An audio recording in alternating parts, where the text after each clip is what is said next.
Alors, pour donner quelques chiffres effectivement sur le degré de diversification d'Immorente aujourd'hui, bon, c'est une marche longue, hein, la diversification, quand on part effectivement d'un patrimoine déjà constitué, d'un véhicule déjà important. Et puis une petite dizaine d'années, on a réussi à porter à un peu plus de 30% la diversification générale d'Immorente, c'est-à-dire hors de France et d'autres types de mètres carrés que le commerce et le bureau. À peu près 15% ont été investis au Benelux, beaucoup en commerce, mais également un petit peu en bureau. Environ 5% du patrimoine d'Immorente a été investi en Allemagne et un peu moins de 4% ont été exposés à d'autres géographies que ces deux pays au travers notamment de nos investissements indirects.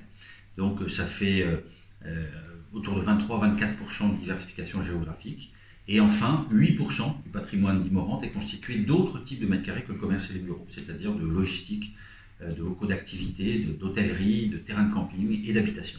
Donc ça fait au total effectivement un peu plus de 30%, et on va continuer raisonnablement et pour des bonnes raisons à sortir de nos frontières et à acheter des campings, de la logistique, de l'hôtellerie et de l'habitation.